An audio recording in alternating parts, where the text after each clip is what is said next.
Hello दोस्तों, स्वागत है एक बार फिर से आप सभी का हमारे YouTube चैनल पर जिसका नाम है भारत शिक्षा।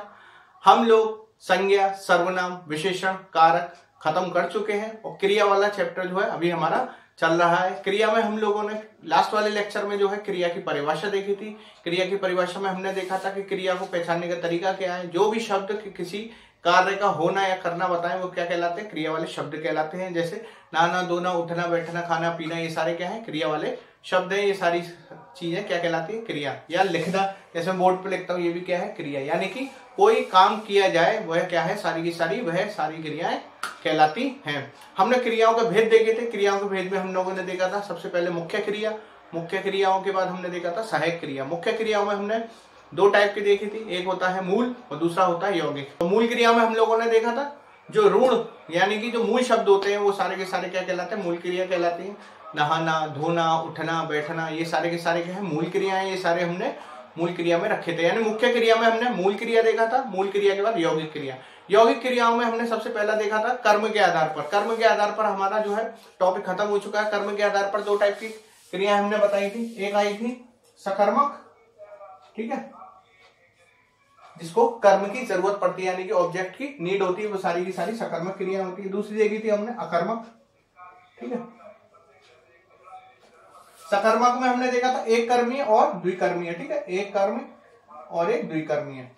अकर्मक में जिसमें कर्म की जरूरत नहीं होती है, जैसे वह सोता है, इसमें कोई कर्म नहीं लगा है।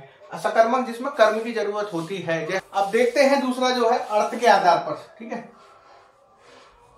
अर्थ के आधार पर, ठीक है। संज्ञा का जो प्रकार है यौगिक, यौगिक क्रिया में दूसरा प्रकार है अर्थ के आधार पर, ठीक है। इसमें पहला आ जाएगा क्रियार्थक संज्ञा, ठीक है, और दूसरा आ जाएगा प्रेरणार्थक प्रेरणार्थक क्रिया, प्रेरणार्थक क्रिया, ठीक है। तो अर्थ के आधार पर जो है उसमें क्रियार्थक संज्ञा में हम क्या समझेंगे? तो नाम से समझ में आ रहा होगा आप लोगों को, क्रियार्थक संज्ञा मतलब जो क्रिया संज्ञा का स्थान ले ले, ठीक है, या जिस क्रिया का उपयोग संज्ञा के प्रकार में किया जाता है, संज्ञा के रूप में किया जाता है, वो क्या कहलाती है? क्रियार्थक संज्ञा कहलाती है। तो लिख लीजिएगा इसमें, जिस वाक्य में, ऐसे लिखिएगा, जिस वाक्य में क्रिया संज्ञा के स्थान पर आकर, संज्ञा के स्थान पर आ जाए या आकर किसका काम करे? क्रिया का कर संज्ञा का काम करे, ठीक है। तो क्रियार्थक संज्ञा, जिस वाक्य में क्रिया संज्ञा के स्थान पर संज्ञा का आकर संज्ञा का काम करे। समझ में आ गया होगा? तो अब इसका एक उदाहरण देख लेते हैं। उदाहरण जैसे जोर से हंसना स्वास्थ्य के लिए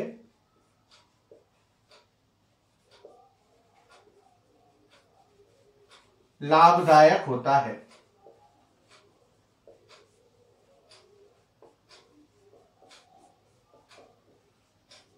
ठीक है, समझ में आ रहा है? वो जोर से हंसना स्वास्थ्य के लिए लाभदायक हो जाता है। अब इसमें देखिए हंस जो है वो क्रिया है, हंस मूल क्रिया है यानी कि ऋण क्रिया, इसको हम धातु रूप भी बोलते हैं। तो हंस के आगे ना लगा दिया हमने, तो ये बन गया संज्ञा का स्थान ले लिया इसने। देखिए जोर से हंसना, अब ये क्या है? संज्ञा का काम कर रही है। हंस क्या है? क्रिया, ना लगा दिया इसके आगे, तो ये क्या बन जाएगा? क्रिया से संज्ञा का रूप ले लेगा। तो जोर से हंसना स्वास्थ्य के लिए लाभदायक होता है। तो जिसमें अब इसका एक एग्जाम्पल और देखते हैं, फिर मैं आपको ट्रिक बताऊंगा कैसे पहचानेंगे, ठीक है। एक एग्जाम्पल, दूसरा एग्जाम्पल देख लेते हैं। प्रतिदिन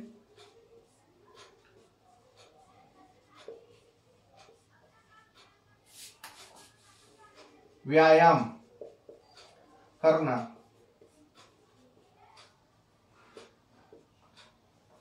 आवश्यक है, ठीक है।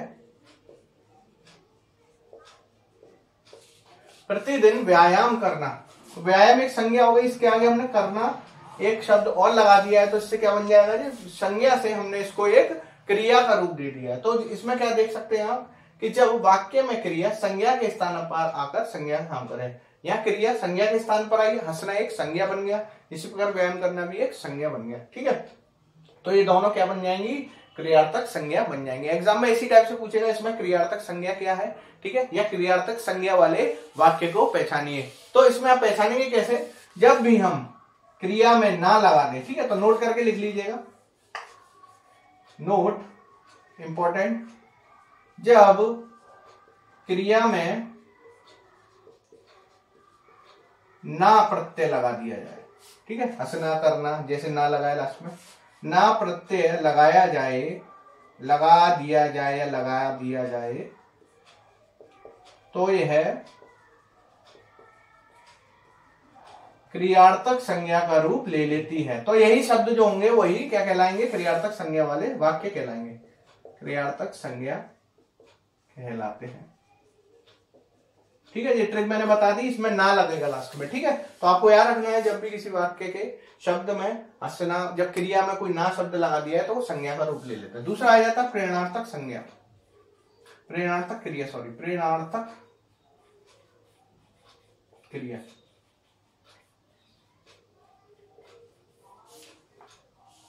ठीक है, प्रेरणार्थक, प्रेरणा यानी कि इंस्पिरेशन, समझ में आता हुआ, किसी को प्रेरणा देना है, इंस्पायर करना। ठीक है, प्रेरणा देना, प्रेरणा देके हम किसी से कार्य करवा सकते हैं या वह अपना कार्य स्वयं कर लेगा। ठीक है, प्रेरणा का उद्देश्य क्या होता है, किसी को प्रोत्साहित करना जिससे वे अपना कार्य कर सके या किसी कार्य को या लक्ष्य को प्राप्त कर सके। तो इसमें लिख लेंगे, जब किसी अन्य से क्रिया कराई जाए, ठीक है, करवाएं, वाक्य में या किसी अन्य कर्ता से क्रिया करवाई जा रही हो, तो इसमें आ जाता है पहला प्रथम प्रेरणार्थक, प्रथम प्रेरणार्थक। ठीक है, दूसरा इसमें आ जाता है द्वितीय प्रेरणार्थक। ठीक है, द्वितीय प्रेरणार्थक। ठीक है, तो इसको हम दोनों को आसानी से समझते हैं। प्रथम प्रेरणार्थक जिसमें एक ही व्यक्ति से कार्य कराया जाए। ठीक है, जैसे उदाहरण, प्रथम प्रेरणार्थक में लिख लीजिएगा, इसमें किसी एक व्यक्ति से क्रिया होती है। ठीक है, व्यक्ति से कार्य कराया जाए, क्रिया कार्य कराया जाए। द्वितीय प्रेरणार्थक में जब हम किसी व्यक्ति से कहें और वो किसी अन्य व्यक्ति से कह दे, जब वाक्य में एक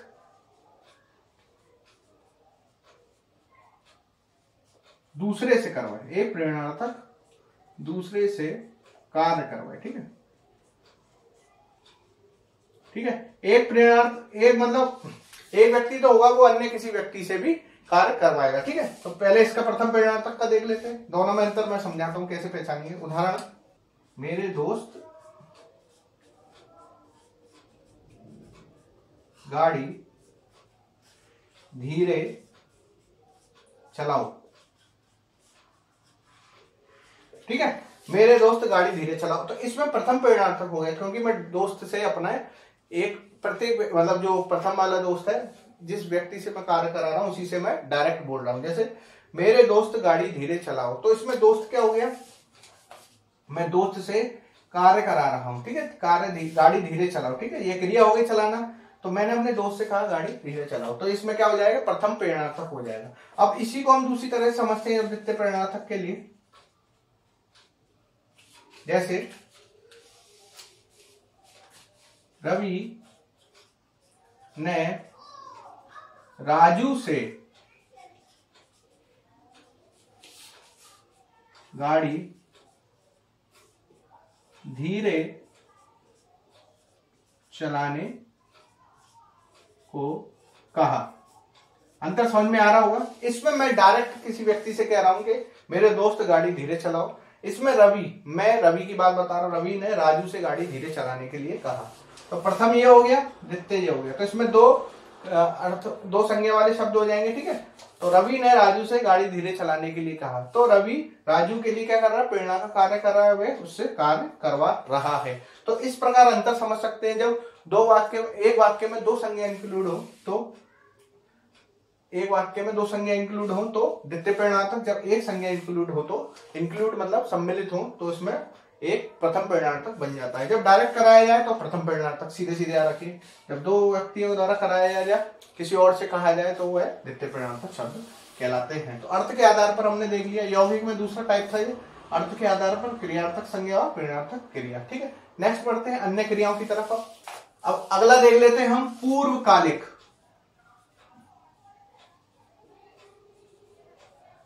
ठीक है, पूर्वकालिक क्रियाएं, ठीक है। तो ये किसका पार्ट है, अन्य क्रियाओं का पार्ट है। अन्य क्रियाओं में पहले आ जाता है पूर्वकालिक, ठीक है। तो पूर्वकालिक जिस कार्य का जिसका काम हो चुका होता है वो पूर्वकालिक क्रिया कहलाती है।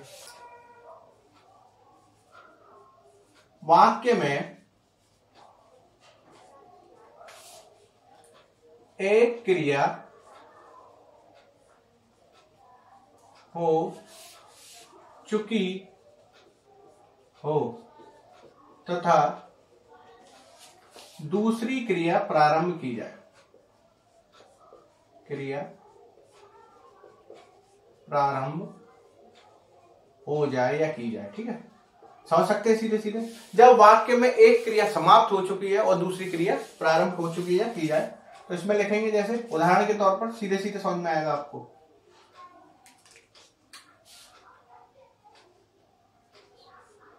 संजय नहाकर पूजा करता है। अब देखिए इसमें नहाने, संजय नहाकर मतलब नहाने की क्रिया पूर्ण हो चुकी है, वह नहाने के बाद ही क्या करता है, पूजा करता है, ये दूसरी क्रिया है। तो इसके नीचे लिख लीजिए क्रिया 1 और ये क्रिया 2। तो इस प्रकार के जो वाक्य होते हैं वो क्या कहलाते हैं, वो पूर्वकालिक वाक्य में कहलाते हैं, पूर्वकालिक क्रियाओं के अंतर्गत आते हैं। तो उसमें पूर्वकालिक क्रिया कौन सी है, ये हो जाएगी पूर्वकालिक, जो कार्य समाप्त हो जाए पूर्वकालिक क्रिया, ठीक है, क्योंकि ये बाद में हुई है पूजा करना। तो पूर्वकालिक क्रिया नहाकर, तो संजय नहाकर पूजा करता है, इसमें दो क्रिया दिख रही होंगी, एक तो नहाना, एक पूजा करना। तो जो क्रिया समाप्त हो चुकी है वो पूर्वकालिक क्रिया कहलाएगी।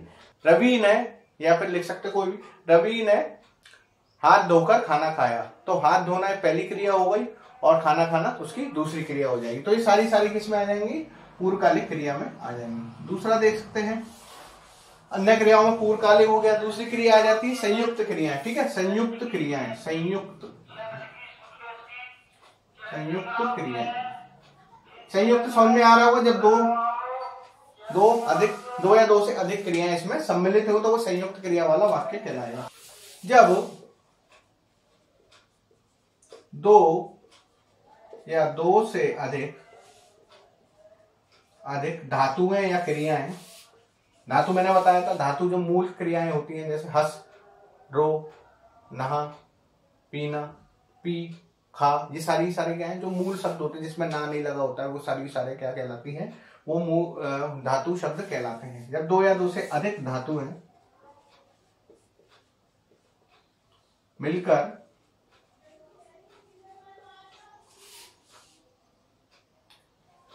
नई क्रिया का रूप ले लें, ठीक है, रूप ले लें जिसका एक अर्थ निकले, जिसका अर्थ निकले, ठीक है। समझ में आ रहा होगा, जब दो या दो से अधिक वाक्य में दो या दो से अधिक क्रियाएं सम्मिलित हो और वो इसका अलग अर्थ निकले, ठीक है, तो क्या कहलाएंगे, वो सारे संयुक्त क्रिया कहलाती है। उदाहरण देख लेते हैं इसका। उदाहरण,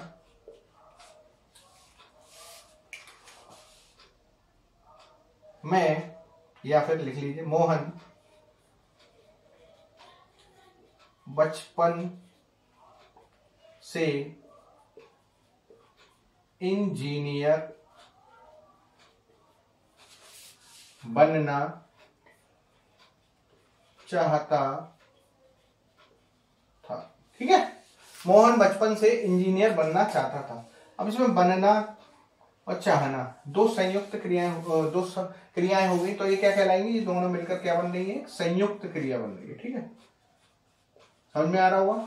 बनना एक अलग क्रिया है और चाहना एक अलग क्रिया, और बनना चाहता था एक संयुक्त क्रिया का रूप ले लिया है इसने। ठीक है, नेक्स्ट,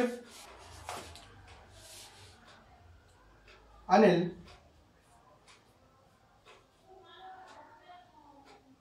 पहले बहुत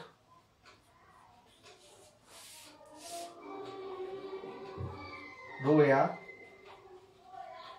करता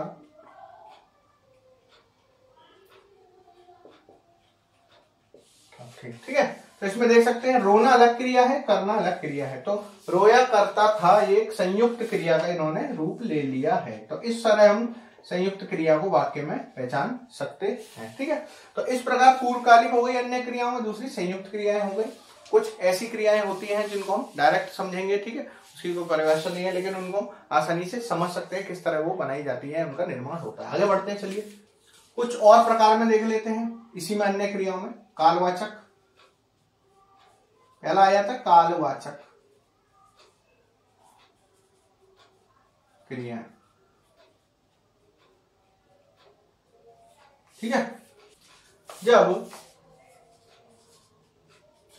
क्रिया के रूप से यह पता चले कि वह किस समय हुई है। ठीक है, समझ में आ गया होगा। क्रिया का क्रिया ऐसी रूप में दी हो जिससे यह पता चल जाए वो किस समय हुई है, भूतकाल में हुई है, वर्तमान काल में या भविष्य काल में, तो इसको हम क्या कहते हैं, कालवाचक क्रिया कहलाते हैं। इसमें भी तीन टाइप के हो जाते हैं, भूतकालिक,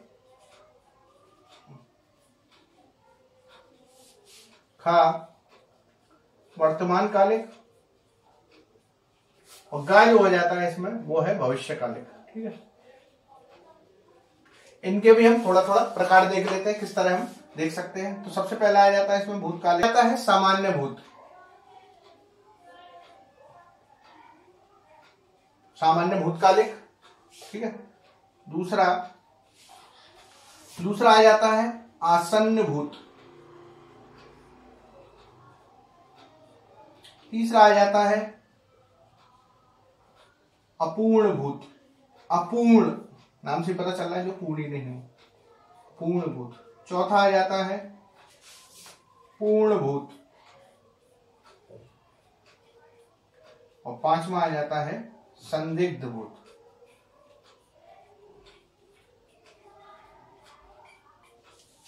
ठीक है, तो भूतकालिक में सबसे पहला आता है सामान्य भूत, फिर आता है आसन्न भूत, अपूर्ण भूत, चौथा पूर्ण भूत, पांचवा संदिग्ध भूत। एक भूत और है, उसको लास्ट जो है हेतुदमत। ठीक है, भूत जो क्रिया है, पहले सामान्य, आसन्न, अपूर्ण, पूर्ण, संदिग्ध और हेतुदमत भूत। इनके बारे में एक एक लाइन देख लेते हैं। जब बीते हुए समय का बोध हो, ठीक है, वाक्य से बीते हुए समय का बोध हो। ठीक है, उदाहरण जैसे बच्चा गया। ठीक है, उदाहरण बच्चा गया। ठीक है, उदाहरण के तौर पे बच्चा गया, वह खाया, उसने खाया। ठीक है, ये सारी जब बीते हुए काल को बता रही हैं। ठीक है, आसन्न भूत, जब किसी कार्य का संपूर्ण होने की कगार पर हो, या जो कार्य बिल्कुल कंप्लीट होने के कगार पर हो या फिर पूरा होने वाला हो। जब कोई कार्य संपूर्ण ही होने वाला हो,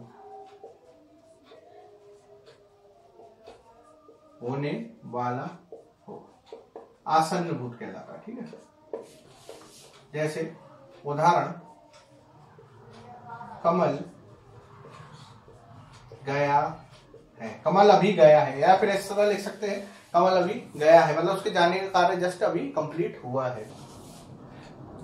जब भूतकाल में कार्य पूरा नहीं हुआ हो।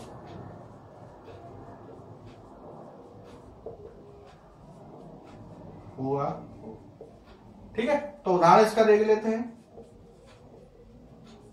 राम घर आ रहा था, ठीक है। तो उसका आने का कार्य अभी कंप्लीट नहीं हुआ है, वो रास्ते में ही आ रहा था। मैंने पहले जब देखा था तो वो घर पे आ रहा था, तो कार्य पूरा नहीं हुआ है, तो ये अपूर्ण भूतकाल में आ जाएगा। पूर्ण भूत में जब भूतकाल में कार्य पूरा हो जाए, जब भूतकाल में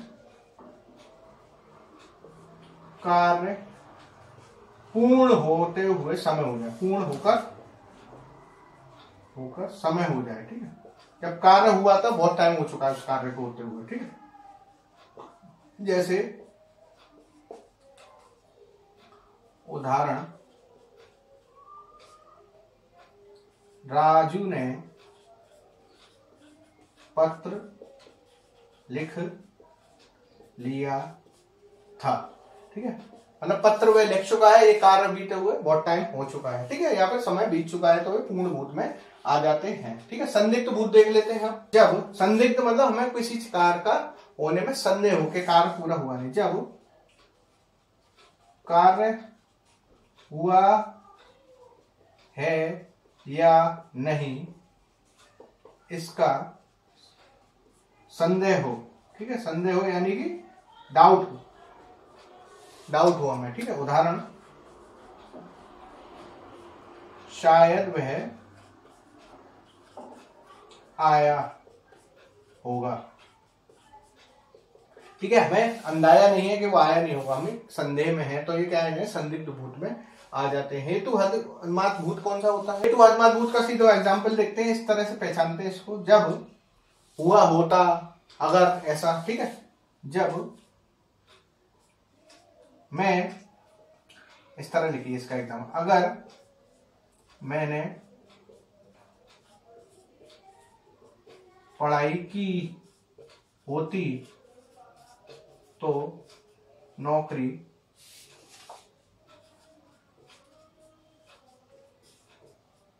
मिल जाती, ठीक है। तो देखिए इसमें क्या होता है, हेतु हदमात भूत में, कि हमें एक संभावना थी कि अगर मैंने पढ़ाई की होती तो मुझे नौकरी मिल जाती, तो इसका जो है कनेक्शन डायरेक्ट इस वाले से है। तो इस प्रकार के हेतु हदमात भूत में हम सेंटेंस को लाते हैं। तो भूतकालिक में हमने देख ली, कालवाचक क्रिया में भूतकालिक वाला कंप्लीट किया है। क्या? सामान्य भूत, जब वाक्य में बीते हुए समय का बोलो, बच्चा चला गया या गया। आसन्न भूत, जब कोई कार्य समाप्त होने की कगार पर हो, कमल गया है। अपूर्ण भूत, जब कार्य पूरा नहीं हुआ हो। पूर्ण में कार्य पूरा हो जाता है, संदिग्ध में संदेह रहता है, हेतु हदमात में होता, जाता, अगर ऐसा होता, तो इस तरह के शब्द हमें मिलेंगे। तो भूतकालिक में ये आ गया। अब वर्तमान कालिक में देख लेते हैं हम।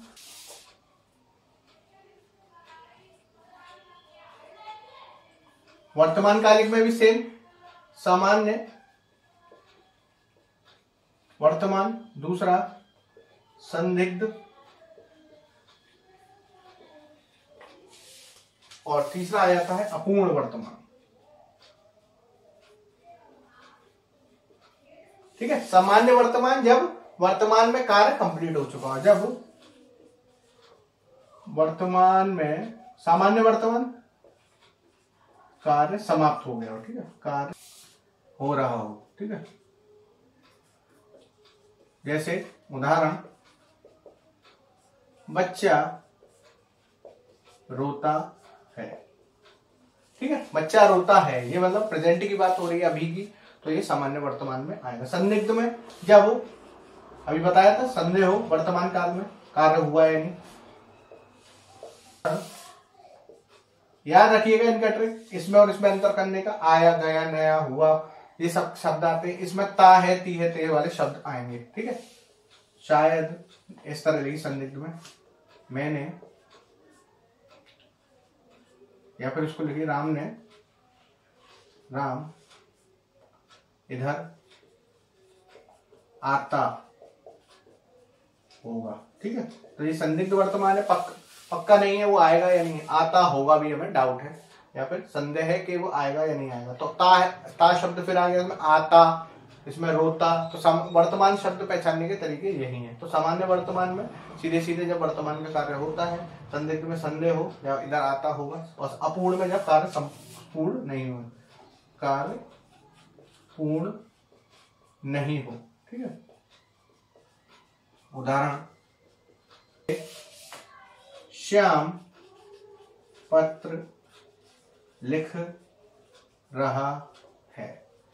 तो प्रेजेंट में बात चल रही है, यानी वर्तमान में चल रही है, वह पत्र अभी तक लिख रहा है, यानी कि कंटिन्यूटी चल रही है उसके कार्य में, यानी कि वह पत्र अभी लिख ही रहा है। तो अपूर्ण कार्य है, यानी कि पत्र पूरा लिखा नहीं है, तो अपूर्ण की कैटेगरी में रखेंगे, और वर्तमान में हो रहा है इसलिए रहा है आ गया इसमें। ठीक है, नेक्स्ट आखिरी इसका देख लेते हैं कालवाचक में, वो आ जाता है अपना भविष्यकालिक। ठीक है, लास्ट इसमें देख लेते हैं भविष्यकालिक, वो कालवाचक में भविष्यकालिक।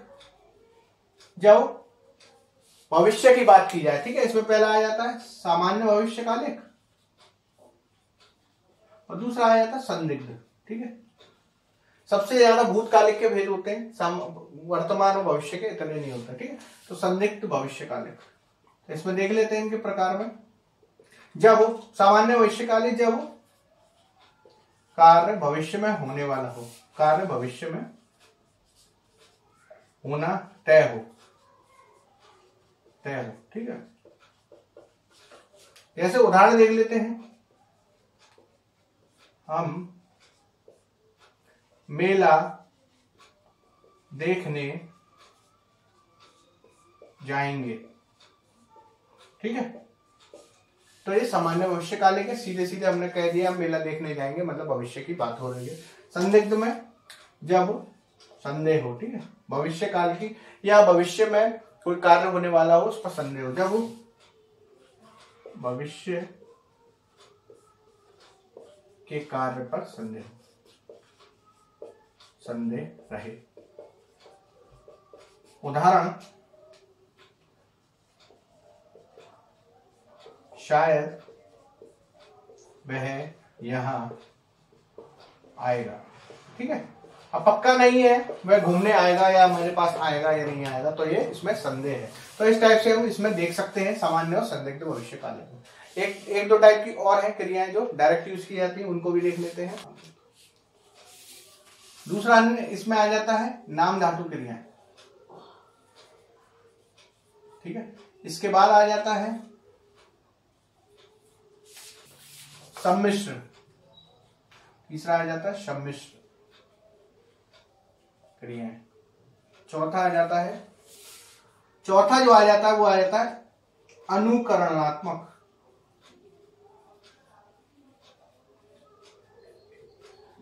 ठीक है, तो इस टाइप से हम धीरे धीरे इनको समझेंगे। नाम धातु क्रियाएं जब संज्ञा सर्वनाम विशेषण में शब्द जोड़कर ये बनाई जाती है। संज्ञा सर्वनाम शब्द में विशेष्य, विशेषण नहीं, विशेष्य शब्द में जोड़कर ये संज्ञा या नाम धातु बनाई जाती है। ठीक है, ठीक है, इस तरह लिखिए। जब ये है संज्ञा सर्वनाम विशेष्य में शब्द जोड़कर ये नाम धातु बनाते हैं, तो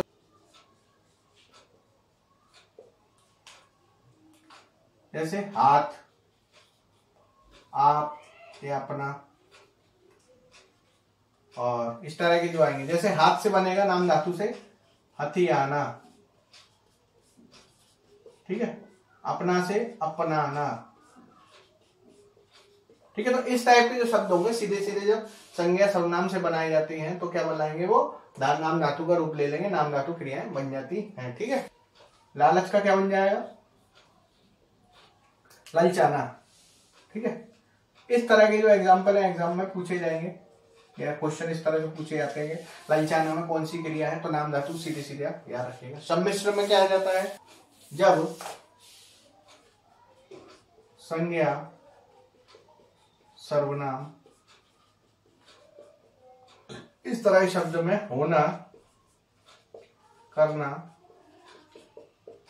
देना लगा दिया जाए। ठीक है, तो क्या बन जाते हैं, सम्मिश्र संज्ञा बन जाती है। जैसे होना, अभी मैंने देखते हैं होना उदाहरण में, और करना, तो इससे हम कैसे बनाएंगे, जैसे कार्य होना, तंग होना,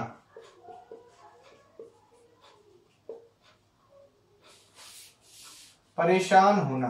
तो इस तरह से ये क्या किया हमने, संज्ञा के आगे होना शब्द लगा दिया, तो इस तरह क्या बन जाता है, सम्मिश्र में बन जाएगा।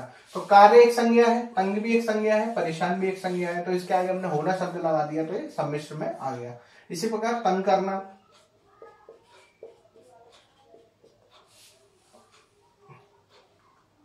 आराम करना, देख सकते हैं तंग और आराम, इसमें क्या है, संज्ञा। तंग और आराम ये दोनों संज्ञा है, तो इसमें ये भी सम्मिश्र के अंतर्गत आएंगे। एक बचती है अनुकरणात्मक,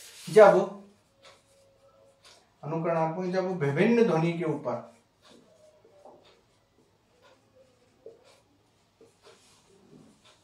को इस्तेमाल कर अनुकरणात्मक शब्द बनाए जाते हैं।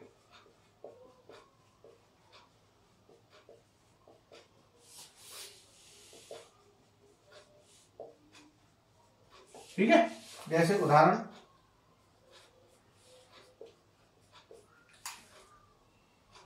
हिन, हिनाना,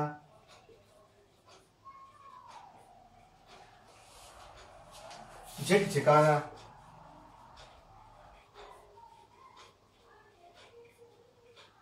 ठीक है, विभिन्न ध्वनि को इस्तेमाल करके इस टाइप के अनुकरणात्मक शब्द बनाए जाते हैं। तो अन्य क्रियाओं में हमने देख लिया है, उसमें तो अन्य क्रियाओं में हमने सबसे पहले जो देखी थी वो पूर्वकालिक देख ली, पूर्वकालिक के बाद हमने देख ली नाम धातु, सम्मिश्र संज्ञा और अनुकरणात्मक। ठीक है, फिर उसके बाद हमने बीच में देखा था एक संयुक्त क्रिया है, वो भी हमने कंप्लीट कर लिया है। इसके बाद जो है क्रिया पे आप प्रैक्टिस करिएगा, कुछ क्वेश्चन करिएगा। क्रिया का लगभग सारा चैप्टर समाप्त हो चुका है। क्रिया में आप चाहेंगे तो हम क्वेश्चन आंसर भी करा देंगे। कमेंट सेक्शन में हमें जरूर बता दीजिएगा अगर आपको इसके क्वेश्चन आंसर चाहिए होंगे। उसकी हम एक एक्सरसाइज करा देंगे, उस पर एक लेक्चर बना देंगे। अगर आपको हमारा वीडियो प्लीज पसंद आए तो प्लीज लाइक एंड सब्सक्राइब जरूर कर लें, और चैनल को सब्सक्राइब करने के बाद बेल आइकन पर क्लिक जरूर कर लें, ताकि भविष्य में कोई भी वीडियो आता है तो आपको नोटिफिकेशन मिलता रहे। ठीक है, तो नेक्स्ट वीडियो फिर मिलेंगे दोस्तों, तब तक के लिए आप पढ़ते रहिए, मुस्कुराते रहिए। Thank you.